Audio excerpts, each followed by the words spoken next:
Brand new relationships. Man, they're fun, aren't they? The flirting, receiving compliments, hearing all the sweet things. Everything's so perfect, isn't it? They say everything that you want to hear. It's perfect. It's not like your last boyfriend that you were in a relationship with for an extended period of time and things got ugly. And no, the new relationships, boy, are they exciting and fun. You get the butterfly feelings. Everything's perfect. It's that dating honeymoon phase. You know, the guy knows what he wants. He's not going to say nothing wrong. It's going to be all compliments. But the thing is, if a relationship is drawing you away from your relationship with God, you've got to cut it. Because nobody is doing that prison time in eternity for you. You're the only one. You're the only one that's going to receive the blessings from God by being obedient, following His will.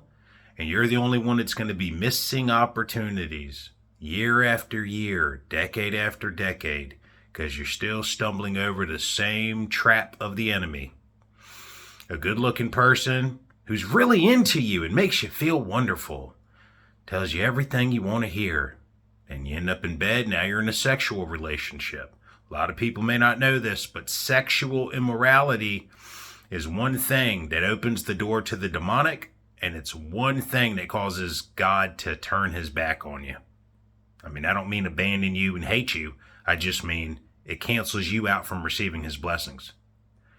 We see that story, I think it's 2 Kings with Balaam, where they wanted him to curse the children of Israel, where the enemies of Israel wanted Balaam, the prophet, to curse them, and he couldn't do it. And he said, but you can get them to curse themselves if you introduce sexual immorality. So they brought in all these beautiful women, caused them to, started prostitution and this, that, and the third. Sexual immorality will cancel your blessings. So you got to decide, what is it that you want out of this life? Do you want to be obedient to God? Do you want to keep going around the same circle with the same bad relationships? Or do you want what God's best for you, what God has for you? You got to decide. You got to decide if you want to choose your own partner, because I'm sure you've done a really good job at that. I know I have not done a good job at it. Or you got to decide, do you want God to choose your next partner and trust Him to prepare and develop you? There's no double-mindedness. I'm choosing God's way, and that's it. That's it. If it's not the right way, it ain't God's way. And if it ain't the right way, I'm not doing it. So I'm reminded of the story with Sodom and Gomorrah, with Lot's wife. The angels come and save them, and they say, yo, they're about to burn. We're going to burn both these sexually immoral cities down to the ground. Get out of here quick, and don't turn back. That's how these relationships are. Don't look back. Lot's wife couldn't resist. She couldn't keep moving forward like God told her to through the angel. She looked back. And as a punishment, she was turned into a pillar of salt. They say that's where the Dead Sea is now. I don't know. But I can tell you what. You don't want to keep doing things your way. If you do, you're going to get what you always got. I'm choosing to do things God's way.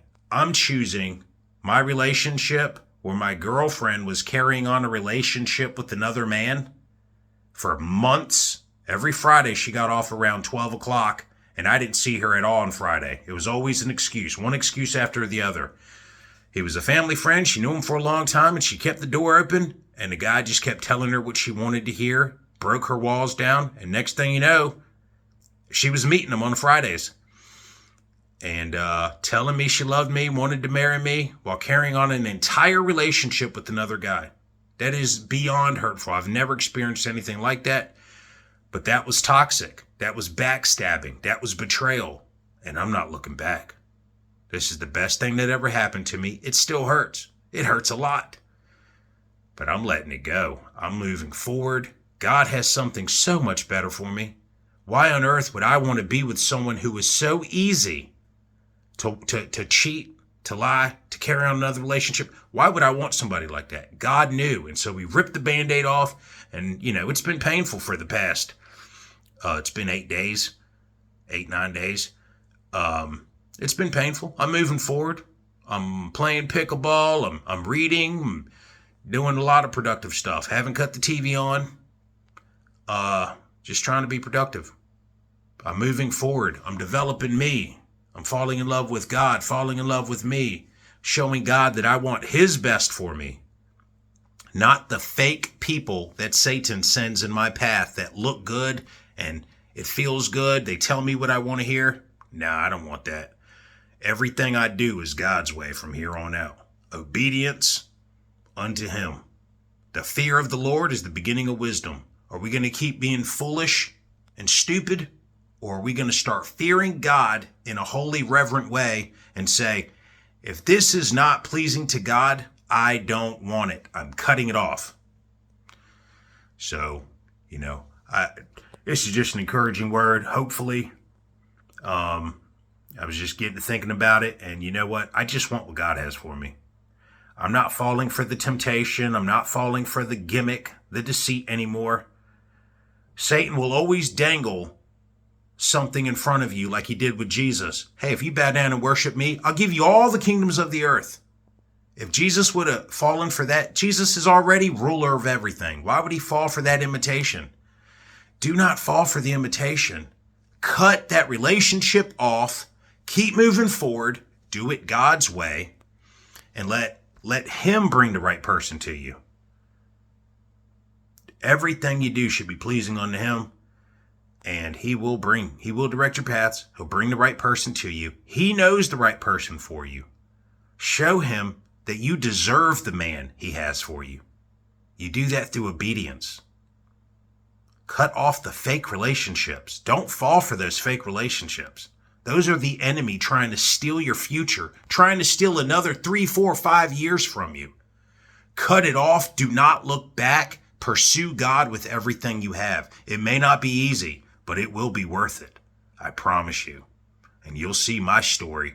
I know God's got something amazing for me right around the corner.